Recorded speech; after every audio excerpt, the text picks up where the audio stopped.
Norma técnica. EM 100. Instalaciones de alto riesgo. Artículo primero. Generalidades. En los proyectos de edificaciones según las necesidades de las actividades a realizar, como manipular materiales inflamables, explosivos. Llevar a cabo procesos que producen atmósferas de cuidado, instalar equipos de riesgo, son considerados locales de alto riesgo, siendo importante que sus instalaciones cumplan con requisitos de seguridad. Los locales que a continuación se indican involucran alto riesgo para la salud y seguridad de las personas, a las edificaciones, equipos y al medio ambiente.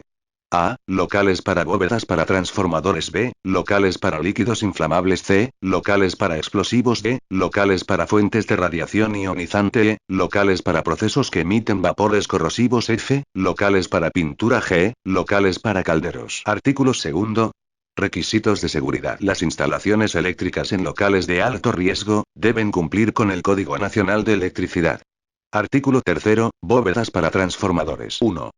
Alcance. Están comprendidas en la presente norma las bóvedas para transformadores a construirse en edificios para viviendas, edificios comerciales, industriales, de recreación y otros. No incluye las subestaciones de distribución que conforman parte de las redes de distribución de energía eléctrica, las que se regirán por las prescripciones del Código Nacional de Electricidad. 2. Ubicación. Las bóvedas para transformadores podrán ubicarse en los sótanos de los edificios, en las azoteas o en cualquier piso, siempre y cuando cumplan con las prescripciones del Código Nacional de Electricidad. Los ambientes dentro de las edificaciones que se destinan a la instalación de bóvedas para transformadores, deben ubicarse en lugares de fácil ventilación al exterior, sin el uso de ductos o tubos de ventilación. No deben instalarse en lugares con filtración o infiltración de aguas, cerca de depósitos de elementos combustibles, colindantes pared a pared con viviendas. Además deberá cumplirse con las siguientes prescripciones. A. En edificaciones destinadas a viviendas, comercio y recreación se instalará de preferencia transformadores secos. B. El nivel de ruido en la parte exterior de las bóvedas no será superior a 70 dB. C. El acceso a las bóvedas será independiente de las áreas de tránsito de los edificios. D. Las bóvedas serán dimensionadas con suficiente espacio para realizar el mantenimiento de la misma. E. No está permitida la instalación de transformadores que contienen dieléctricos a base de bifenilos policlorados, BPCS, por ejemplo. Ascarel. F. Deberán cumplir con las prescripciones pertinentes del Reglamento de Seguridad para Instalaciones y Transporte de Gas Licuado de Petróleo Decreto Supremo N. 94, M. Decreto Supremo N. 97, M. Reglamento de Establecimientos de Gas Licuado de Petróleo para Uso Automotriz Gasocentros. 3. Construcción. A. Las bóvedas para transformadores se construirán de acuerdo con la siguiente tabla. Espesor requerido de las paredes para bóvedas de transformadores. Dimensiones en centímetros. Grado de filtración. Concreto reforzado. Albañilería sólida. Albañilería hueca. Superior. Inferior. 15, 20, 30, 20. B. Los pisos para bóvedas de transformadores sobre el terreno serán de concreto reforzado, de no menos de 0,10 m de espesor. Los pisos con espacios abiertos en su inferior y cielos rasos, serán de concreto reforzado de no menos de 0,15 m de espesor. Las paredes de las bóvedas de albañilería hueca tendrán una superficie estucada no menor de 20 milímetros de espesor en el interior. Todas las aberturas en paredes, pisos o techos serán protegidos por puertas contra incendios, excepto las aberturas para ventilación al exterior de la construcción, las cuales estarán provistas de persianas no combustibles, resistentes a la corrosión. C. Las puertas de entrada estarán provistas de cierre hermético y seguro, debiendo mantenerse normalmente cerradas, con acceso permitido solo a personal autorizado. D. Las bóvedas para transformadores no serán levantadas con sistemas de rociadores automáticos. E. Las bóvedas para transformadores deberán construirse con materiales no combustibles. No está permitido el uso de asbesto. F. El acceso a la bóveda se realizará por una puerta que permita ingresar y sacar el equipo sin desarmarlo, transformadores, celdas, tablero. G. Las áreas de acceso a la bóveda, hasta la vía pública, deberán permitir el desplazamiento sin restricción del equipo. H. Las bóvedas deberán contar con instalaciones de iluminación adecuadas. I. La altura de la bóveda será tal que entre la parte más baja del techo y la más alta del equipamiento exista una altura libre de por lo menos 1 metro. J. El piso de la bóveda deberá calcularse para la carga permanente del peso del equipamiento y diseñado para impedir el ingreso de agua. 4. Drenaje. En las bóvedas donde se utilice transformadores con aislamiento de aceite mineral, deberá construirse una poza para el transformador, en la que se acumule el aceite en caso de derrame. El volumen de la poza será igual al volumen de aceite del transformador. No está permitido conectar esta poza al desagüe y deberá poder retirarse el contenido para su tratamiento o eliminación sin tener que retirar el transformador. Una bóveda para transformador, localizada por debajo del nivel del agua o aquella que por otras razones esté sujeta a inundaciones o filtraciones, estará provista de un adecuado sistema de drenaje y barra o evacuadores automáticos. Las bóvedas de alto grado de filtración estarán provistas de drenaje por gravedad con terminación en un pozo de fondo permeable. 5. Ventilación. La ventilación de las bóvedas deberá realizarse para que el incremento de temperatura del equipo más sensible a ella, generalmente el transformador, no sobrepase el 80% del límite de la temperatura máxima de operación especificada por el fabricante de dicho equipo, a plena carga y en el día de máxima temperatura. La ventilación podrá ser A. Natural. B. Forzada. Los ductos o aberturas para la ventilación deberán cumplir con lo estipulado en el Código Nacional de Electricidad y las normas respectivas. Las bóvedas para transformadores estarán diseñadas de modo que haya un espacio libre de no menos de 0,15 m entre un transformador de potencia y la pared y no menos de 0,30 m entre transformadores contiguos en la misma bóveda. Las aberturas para ventilación en las bóvedas para transformadores serán proporcionales a las dimensiones de los transformadores contenidos, para facilitar la circulación del aire y evitar el desarrollo de excesivas temperaturas. Las aberturas para ventilación estarán localizadas tan lejos como en la práctica sea posible de puertas, ventanas, servicios de escape y materiales combustibles. Tales aberturas estarán cubiertas de rejillas apropiadas, mamparas o persianas construidas de material no combustible y resistente a la corrosión. 6. Restricciones. En las edificaciones no está permitida la construcción de subestaciones con tensiones superiores a 30 kV nominales. Ninguna tubería para instalaciones de agua o gas, o con otros fines ajenos a la instalación de la bóveda, pasará a través de la bóveda para transformador. Ningún servicio higiénico ni lavadero se instalará en la bóveda. Cualquier conducto o tubería requeridos, conectados a bombas de sumidero o equipos similares necesarios serán aislados eléctricamente desde el exterior de la bóveda. Las bóvedas no serán utilizadas para depósitos o para cualquier otro fin ajeno al de contener y proteger los transformadores y el equipo. Artículo 4. Locales para líquidos inflamables. 1.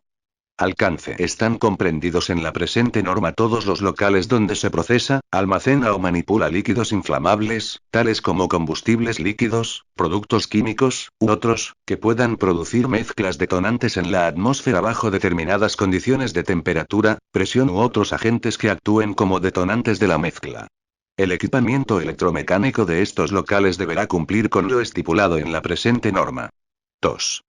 Normas. Se regirán por la norma técnica de la National Fire Protection Association, NFPA 30 Flammable en Combustible Liquids Code y la norma técnica NFPA 31 Installation of Oil Burning Equipment. Para los locales que almacenen combustibles líquidos y gaseosos se regirán por Reglamento de Seguridad para Instalaciones y Transportes de Gas Licuado de Petróleo, aprobado por Decreto Supremo N. 027/94, y el Reglamento para la Comercialización de Combustibles Líquidos Derivados de los Hidrocarburos Decreto Supremo N. 045/2001, em. El equipamiento eléctrico queda normado por las disposiciones del Código Nacional de Electricidad, y por el Reglamento de Establecimientos de Gas Licuado de Petróleo para Uso Automotriz Gasocentros aprobado por el Decreto Supremo N. 19/97, em. 3. Clasificación. Los locales para líquidos inflamables para efectos del equipamiento eléctrico está clasificado como equivalente a la clase primero división 2 según lo descrito en el Código Nacional de Electricidad. 3.1. Líquidos inflamables. Es cualquier líquido que tenga un punto de inflamación por debajo de 60 grados y que tenga una presión de vapor absoluta que no exceda los 3 kg por centímetro cuadrado a una temperatura de 37 grados. Los líquidos inflamables se dividen en clase primero, incluye a todos aquellos líquidos con punto de inflamación inferior a 37 grados, y se subdividen en clase IA, que incluye a aquellos líquidos que tienen un punto de inflamación inferior a 23 grados y un punto de ebullición inferior a 37 grados. Clase I, que incluye a aquellos líquidos que tienen un punto de inflamación inferior a 23 grados y un punto de ebullición igual o mayor de 37 grados. Clase IC, que incluye a aquellos líquidos que tienen un punto de inflamación igual o mayor de 23 grados y un punto de ebullición menor de 37 grados. Clase segundo, que incluye a aquellos líquidos con un punto de inflamación igual o mayor de 37 grados e inferior a 60 grados. 3.2. Líquidos combustibles. Clase tercero, incluye a aquellos líquidos con un punto de inflamación igual o mayor de 60 grados. Clase IA, que incluye a aquellos líquidos que tienen un punto de inflamación igual o mayor a 60 e inferior a 93 grados. Clase II, incluye a aquellos líquidos con un punto de inflamación igual o mayor de 93 grados. 4. Regulaciones. 4.1. Las instalaciones eléctricas del equipamiento de locales donde se expenda gasolina y aceite deberá cumplir con lo dispuesto el Código Nacional de Electricidad. Para los otros locales de líquidos inflamables también deberán cumplir con el Código Nacional de Electricidad en lo referente a áreas peligrosas, trasvase de líquidos inflamables, carga y descarga de vehículos o camiones cisterna, tanques sobre el suelo, fosos, garajes de estacionamiento y reparación para vehículos cisterna, lugares adyacentes, instalaciones subterráneas, sellado, puesta a tierra. 4.2. Con excepción de los contenedores sellados, ningún líquido clase primero o segundo será almacenado a menos de 3 m de cualquier escalera o ruta de salida, a menos que se encuentre separado de esta por una pared resistente al fuego. 4.3. Los contenedores de líquidos de las clases primero y segundo, y los contenedores de líquidos de la clase tercero de más de 20 L de capacidad, no serán llenados ni usados para llenar otros contenedores y aparatos, a menos que esto se haga fuera de la construcción. 4.4. Todos los contenedores de líquidos clases primero y segundo serán rotulados y claramente marcados o pintados según lo indicado. 4.5. En los ambientes de las construcciones que contengan líquidos inflamables o en los cuales haya presencia de los vapores de los líquidos inflamables por cualquier proceso de fabricación, no se permitirá la presencia de llama abierta, chispas y estará prohibido fumar. En dichos ambientes se colocarán adecuadamente señales de seguridad que digan prohibido fumar, la que se ajustará a la norma técnica peruana 399-010-1 referida a señales de seguridad. 4.6. Las bombas para suministrar gasolina a los tanques de los equipos de operación no estarán ubicadas dentro de las construcciones o depósitos que estén rodeados por paredes en más de un 50%, y dichas bombas no se ubicarán a menos de 5 m de los límites de propiedad y a no menos de 3 m del ingreso a cualquier construcción. 4.7. Los tanques subterráneos estarán protegidos contra el daño que puedan causarles cargas laterales o de niveles superiores, estarán ubicados sobre cimientos firmes y compactos, y donde sea necesario prevenir de inundaciones, estarán firmemente asegurados. 4.8. Los tanques subterráneos instalados en terrenos inusualmente corrosivos, según lo previsto anteriormente, estarán protegidos contra la corrosión según la evaluación que deberá considerar lo siguiente. Baja resistencia del terreno a la corriente. Terreno muy ácido o alcalino. Presencia de excesivas bacterias anaerobias. Alta presencia de agua. Alto contenido orgánico del terreno y áreas adyacentes. Ubicación cercana a orillas de ríos, lagunas, etc. Artículo 5. Locales para explosivos. 1. Alcance. Están comprendidos en la presente norma todos los locales donde se produce, procese y manipule materiales explosivos. No están comprendidos los locales militares. El equipamiento electromecánico de los locales para explosivos deberá cumplir con lo dispuesto en la presente norma. El equipamiento eléctrico tanto de las instalaciones como de los equipos a instalarse deberá cumplir con las disposiciones del Código Nacional de Electricidad. 2. Clasificación. Los locales para explosivos serán considerados de clase primero, división 1, según el Código Nacional de Electricidad. 3. Regulaciones. Para las instalaciones eléctricas de los locales para explosivos, se exigirá, además de lo dispuesto en el Código Nacional de Electricidad, que todo el material y equipo a instalarse será a prueba de explosión. Los conductores deberán calcularse para el 60% de la corriente nominal a 30 grados. La puesta a tierra deberá tener una resistencia inferior a 5 ohm. Los conductores de la puesta a tierra por seguridad tendrán, en el camino más largo, una resistencia total inferior a 0,025 ohm. Artículo 6. Instalaciones para fuentes de radiación ionizante. 1. Alcance. Están comprendidas en la presente norma las edificaciones con áreas destinadas a instalar fuentes de radiación ionizante, sean para uso médico, industrial u otro, así como los locales donde se almacenan radioisótopos.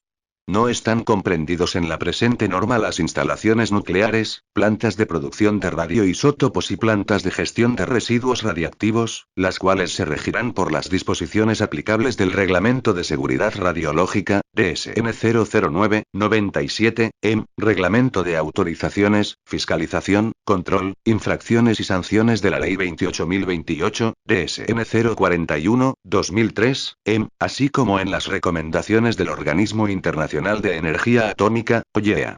2. Definiciones y símbolos. Para objeto de la presente norma se aplican las siguientes definiciones. 2.1. Área controlada. Toda zona en la que son o pudieran ser necesarias medidas de protección y disposiciones de seguridad específicas para controlar las exposiciones normales, y para prevenir las exposiciones potenciales o limitar su magnitud. 2.2. Área no controlada. Toda zona que no está definida como área controlada pero en la que se mantienen en examen las condiciones de exposición ocupacional aunque normalmente no sean necesarias medidas protectoras ni disposiciones de seguridad concretas. 2.3. Defensa en profundidad. Aplicación de más de una medida protectora para conseguir un objetivo de seguridad determinado, de modo que éste se alcance aunque falle una de las medidas protectoras. 2.4. Especialista en seguridad radiológica. Profesional en ciencias o ingeniería, que ha realizado estudios avanzados en seguridad radiológica, posee experiencia en el diseño y evaluación de locales para fuentes de radiaciones ionizantes, y está reconocido por el IPEN. 2.5. Fuente de radiación ionizante. Entidad física que puede causar exposición a la radiación, sea emitiendo radiación ionizante o liberando sustancias o materiales radiactivos. Una entidad física que puede ser un equipo generador de radiaciones, equipos de rayos X, aceleradores lineales, etc., una sustancia o material radiactivo, fuentes radiactivas abiertas o selladas. 2.6. Fuente radiactiva abierta. Material radiactivo en forma líquida, sólida o gaseosa que, bajo condiciones de uso normal, puede dispersarse. 2.7. Fuente radiactiva sellada. Material radiactivo que está permanentemente encerrado en una cápsula o estrechamente unido y en forma sólida. La cápsula o el material de la fuente selladas son lo suficientemente robustos para mantener la estanqueidad en las condiciones de uso y desgaste para las que la fuente se haya concebido, así como en el caso de contratiempos previsibles. 2.8. Haz primario o útil. Radiación que pasa a través de la ventana, abertura, cilindro u otro dispositivo de colimación del equipo. 2.9. Interseguro. Dispositivo de seguridad que está asociado con una función operacional de la fuente que, en caso de estar inactivo o de falla, impide la operación de la misma. 2.10. IPEN. Instituto Peruano de Energía Nuclear. 2.11. OTAN. Oficina Técnica de la Autoridad Nacional del IPEN. 2.12. RAFCIS. Reglamento de Autorizaciones, Fiscalización, Control, Infracciones y Sanciones de la Ley 28.028. 3. Regulaciones. 3.1. Disposiciones generales. 3 de enero de 2001. La construcción de locales dedicados a la utilización y almacenamiento de fuentes de categoría A del RAFCIS será aprobada por la OTAN, conforme con la reglamentación aplicable, y para lo cual deberá presentarse información sobre descripción y características de la instalación, características de las fuentes de radiación propuestas a usarse, informe de la seguridad radiológica y física de la futura instalación o práctica, y la organización prevista. Esta autorización no exime de obtener otras autorizaciones que deban conceder otras autoridades en el ámbito de su competencia. 3 de enero de 2002. Las fuentes de radiaciones deben instalarse, usarse o almacenarse en locales cuyo diseño tome en cuenta la reglamentación nacional y otras normas específicas apropiadas, que aseguren la protección y restrinjan las exposiciones a radiaciones ionizantes, tomando en cuenta además que éste deberá prevenir o responder a situaciones accidentales inesperadas. 3 de enero de 2003. Las instalaciones donde se utilicen o se almacenen fuentes de radiaciones clasificados en la categoría A del RAFCIS, deben contar con sistemas de seguridad que cumplan criterios de defensa en profundidad, sean redundantes y diversos, sean independientes y de falla segura. 3 de enero de 2004. El diseño del blindaje de los recintos deberá ser examinado previamente a su presentación por un especialista en seguridad radiológica, quien avalará el diseño. 3 de enero de 2005. El recinto será inspeccionado durante su construcción para asegurar que se realice conforme a las especificaciones. Las deficiencias deberán ser corregidas antes de la fase de operación. 3 de enero de 2006. El equipamiento eléctrico tanto de las instalaciones como de los equipos a instalarse deberán cumplir con las disposiciones del Código Nacional de Electricidad. 3.2. Disposiciones generales para el diseño. 3 de febrero de 2001. El blindaje del recinto de la fuente de radiación debe estar diseñado tomando como base un nivel de 0,1 mg de quema en aire por semana en áreas controladas y 0,02 mg de quema en aire por semana en áreas no controladas, de manera que no se ocasione en el personal expuesto y público dosis mayores a las establecidas en el Reglamento de Seguridad Radiológica. 3 de febrero de 2002. El recinto de la fuente debe estar ubicado en un área donde se aplique sin problemas el control de acceso y así como de la exposición ocupacional y pública. 3 de febrero de 2003. El área del recinto que contiene la fuente debe ser suficiente como para desarrollar sin perturbación las actividades que se han propuesto para el uso de la fuente. 3 de febrero de 2004. El blindaje del recinto debe ser diseñado para las máximas condiciones de carga de trabajo y considerando adecuadamente los factores de ocupación de las áreas adyacentes. En el caso de las fuentes de uso médico, la dirección del haz primario de radiación se orientará, en lo posible, hacia zonas poco ocupadas. 3 de febrero de 2005. En el caso de equipos generadores de radiación con energías iguales o mayores a 10 MeV, el diseño deberá tomar en cuenta la producción de neutrones, la radiación por resplandor de cielo y la radiación producida por la activación de componentes. 3 de febrero de 2006. Las puertas de acceso al recinto de la fuente debe poseer un blindaje apropiado de manera que se satisfaga a los requerimientos indicados en 4 de febrero de 2001. Y además deben poseer las señales de advertencia reglamentarias conforme lo establecido en el Reglamento de Seguridad Radiológica. 3 de febrero de 2007. Los blindajes de las puertas del recinto deben diseñarse tomando en cuenta que exista un adecuado traslape de los mismos, de manera que se evite la fuga de radiación por intersticios o agujeros. 3 de febrero de 2008. El recinto de la fuente debe contar con una barrera de protección detrás de la cual se ubique la consola de control de la fuente y desde donde sea posible operar la fuente por el personal. En el caso de los equipos de rayos X de uso médico y dental, excepto en el caso de los tomógrafos computarizados, esta barrera podrá ser construida dentro del mismo recinto, a una distancia apropiada y ocupando un área razonable. En todos los otros casos, la consola estará ubicada fuera del recinto de la fuente. 3 de febrero de 2009. La consola del equipo debe estar ubicada en una posición tal que el operador tenga una visión adecuada del acceso al recinto en todo momento. 3 de febrero de 2010. El recinto para una fuente de radiaciones de uso médico debe poseer un sistema de visión y comunicación con el paciente. 3 de febrero de 2011. Los conductos que atraviesen los muros del recinto de la fuente debe diseñarse de modo que no se reduzca la capacidad de blindaje del recinto. 3 de febrero de 2012. El blindaje para recintos de equipos de rayos X médicos no tendrá una altura menor a 2,1 m desde el piso, debiendo tomar en consideración además el blindaje del techo. 3 de febrero de 2013. El área de almacenamiento de las películas radiográficas sin uso será ubicada alejada del recinto de radiaciones, y debidamente protegida para evitar el velado u otro deterioro de las películas. 3 de febrero de 2014. El local donde se utilicen fuentes radiactivas abiertas en medicina nuclear debe disponer de un ambiente con blindajes y ventilación donde se almacene y prepare las dosis, un ambiente para la administración de los radioisótopos, un ambiente de espera y un ambiente de medición, todos los cuales deben tener superficies impermeables y de fácil descontaminación radiactiva. 3 de febrero de 2015. El local donde se utilicen fuentes radiactivas selladas en radioterapia debe contar con un recinto blindado, un área para manipular y preparar las fuentes radiactivas detrás de un escudo blindado con un sistema de visión donde las dosis no sean mayores al límite reglamentario, así como áreas apropiadas para el implante e internamiento de pacientes implantados. 3 de febrero de 2016. Los locales deben disponer de una sala de internamiento exclusivo de pacientes a los que se haya sido incorporado radioisótopos como parte de su tratamiento. Esta sala debe poseer pisos y superficies impermeables, contar con baño exclusivo y estar señalizado adecuadamente. 3. Características de seguridad. 3 de marzo de 2001. Los recintos de fuentes clasificadas en la categoría A en el RADCIS, deben poseer puertas de acceso o accesos con interseguros que impidan la emisión de radiaciones, si no está cerrada o activa, o que interrumpa la emisión de la radiación o lleve la fuente a una posición segura cuando ésta se abra o se inactive.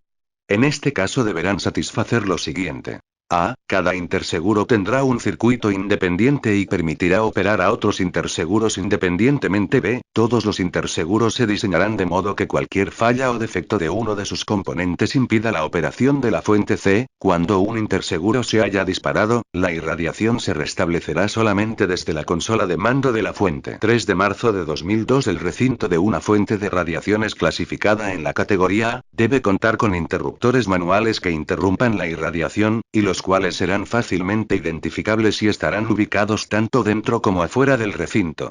Además se dispondrá de una llave de corte de suministro eléctrico asociado a la consola, en caso de falla de los interruptores. Cuando se actúen los interruptores, el reinicio de las operaciones solo será posible desde la consola.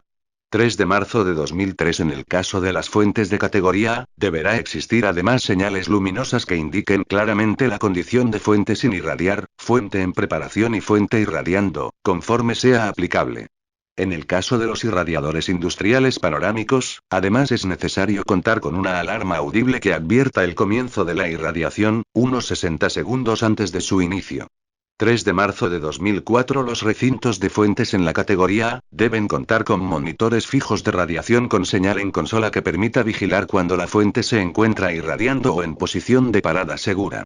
3 de marzo de 2005. En el caso de locales de almacenamiento, el recinto de las fuentes debe ser de uso exclusivo y ubicarse lejos de otros recintos donde se almacene material combustible o inflamable.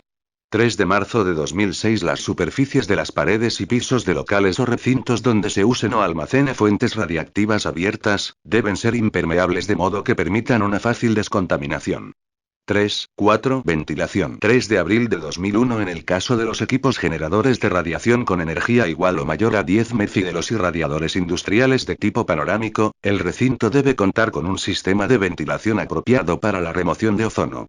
3 de abril de 2002. Los locales donde se utilicen fuentes radiactivas abiertas estarán equipados con ventilación para mantener las concentraciones de radiactividad bajas de modo que no ocasionen dosis al personal expuesto mayores a las establecidas en el Reglamento de Seguridad Radiológica. 3 de abril de 2003. Los locales de medicina nuclear deben contar con una campana de gases adecuadamente diseñada dentro de la cual se manipulen las fuentes radiactivas abiertas. Estas campanas deberán contar con filtros de retención para casos de manipulación de 131 u otro material radiactivo volátil. 3, 5. Protección física de las fuentes. 3 de mayo de 2001. Los recintos para fuentes radiactivas incluidas en la categoría A y B del RAFCIS, así como los locales de almacenamiento, deben incluir dispositivos de protección física de las fuentes para prevenir o reducir la posibilidad de remoción o uso no autorizado de las mismas. 3, 6. Mantenimiento y pruebas. 3 de junio de 2001. Los dispositivos y enclaves de seguridad deben ser probados periódicamente, a intervalos apropiados establecidos en un programa, para asegurar que responderán ante demanda.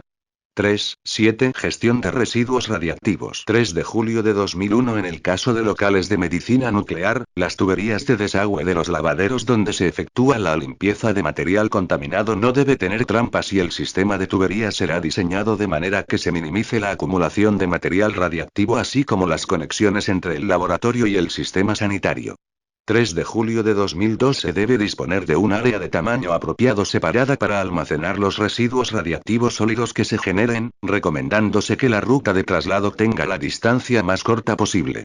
3 de julio de 2003. Las fuentes radiactivas selladas que se declaren en desuso, deben ser almacenadas interinamente en el recinto de las fuentes, por un período máximo de 60 días luego del cual deberán ser enviadas a la planta de residuos del IPEN. 4. Reglamentación y normas aplicables. La reglamentación y normas aplicables para el diseño y construcción de locales donde se usen o almacenen fuentes de radiaciones son: 4 de enero de 2001. Reglamento de Seguridad Radiológica, aprobado por Decreto Supremo N. 009/97, EM. 4 de enero de 2002. Reglamento de Autorizaciones, Fiscalización, Control, Infracciones y Sanciones de la Ley 28.028, aprobado por Decreto Supremo N. 041/2003, EM. 4 de enero de 2003. Series de seguridad editados por el Organismo Internacional de Energía Atómica, OIEA. 4 de enero de 2004. National Council on Radiation Protection and Measurements, NCRP. Medical Decimo Ray, Electron Beam on Gamma Ray Protection for Energy Exacto 50 MEF, Equipment Design, Performance on Use, 1989. Report N102, 1989. 4 de enero de 2005 National Council on Radiation Protection and Measurements, NCRP, Structural Shielding Design for Medical Decimoray Imaging Facilities, 2004. Report N147, 2004. 4 de enero de 2006 National Council on Radiation Protection and Measurements, NCRP, Radiation Protection in Dentistry, 2003. Report N145, 2003. 4 de enero de 2007 National Council on Radiation Protection and Measurements, NCRP, Radiation Protection in Veterinary Medicine, 2003. Report N148, 2004. Artículo 7. Locales para procesos que emiten vapores corrosivos. 1. Alcance. Están comprendidas en la presente norma las edificaciones con áreas donde se realicen procesos que emitan vapores corrosivos en concentraciones suficientes para originar corrosión en los elementos de las instalaciones electromecánicas. 2. Clasificación. Las instalaciones electromecánicas que se instalen en locales que emiten vapores corrosivos serán clasificadas como instalaciones normales, salvo por las restricciones que se listan a continuación. 3.